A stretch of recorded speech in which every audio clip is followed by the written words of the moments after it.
வணக்கம் மக்களே, welcome to the Fender show. இன்னைக்கு ஷோ நம்ம பார்க்க போகிறது கேம்பிளர்ஸ் அப்படின்ற தெலுங்கு மூவியோட ரிவ்யூ. இந்த படம் சன் நெக்ஸ்ட் ஓடிடி ஆப்பில் அவைலபிளாக இருக்குது. அதுவும் தமிழ் டப்பிங்கோட அவைலபிளாக இருக்குது. இந்த படத்தில் சங்கீத் சோபன் தான் லீட் கேரக்டர் ப்ளே பண்ணியிருக்காரு.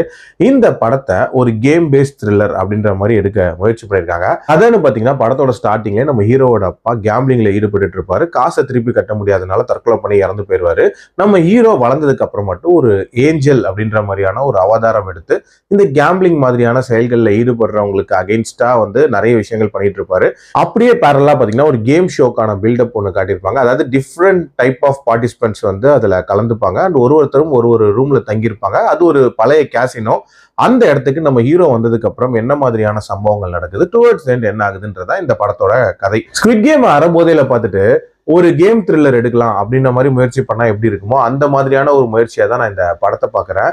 சுத்தமா ஒரு இன்ட்ரெஸ்டே இல்லாத ஒரு கேம் அப்படின்ற மாதிரி தான் இருந்துச்சு. அதுலயும் ஸ்டார்டிங் அதோட இன்ட்ரடக்ஷன் சொல்லும் போதே என்னடா இது ஒரு மாதிரி எதையுமே கிளியரா சொல்ல மாட்டேங்கிறாங்களே அப்படின்ற ஒரு ஃபீல் இருந்துச்சு. சரி, அந்த கேம்ல ஏதாவது வித்தியாசமா காட்டுவாங்க அப்படின்னு பாத்தீங்கன்னா கேமை விட்டுட்டு ஒருத்தரோட சொந்த கதையை வந்து அதுல சொல்லிட்டு இருப்பாங்க. ஒரு பார்ட்டிசிபென்ட்ஸோட கதை. சரி, அதுலயாவது ஏதாவது சுவாரஸ்யமான விஷயங்கள் கன்வே பண்ணுவாங்கன்னு பாத்தீங்கன்னா அதுவுமே ரொம்ப ரொம்ப போரிங்கா இருந்துச்சு.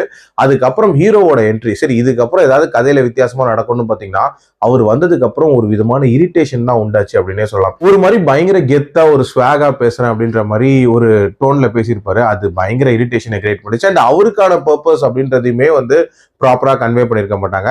அண்ட் டுவர்ட்ஸ் தி எண்ட் ஒரு அபத்தமான ஒரு கிளைமேக்ஸ்ல முடிச்சிருப்பாங்க. ஓவரால் எதுக்காக எடுத்தோம் அப்படின்னே தெரியாம எடுக்கப்பட்ட ஒரு படம் தான். என்னோட ரேட்டிங் இந்த படத்துக்கு 2/5. இந்த படத்துல அடல்ட் கண்டென்ட்டை பொறுத்த வரைக்கும் லாஸ்ட்ல ஒரே ஒரு லிப் லாக் சீன் இருக்கு. பட் அது வரைக்கும் நீங்க தாங்க மாட்டீங்க. கண்டிப்பா அதுக்குள்ள ஆஃப் பண்ணிட்டு போயிருவீங்க. சோ மீண்டும் அடுத்த விமர்சனத்தில் சந்திக்கிறேன். நன்றி, வணக்கம்.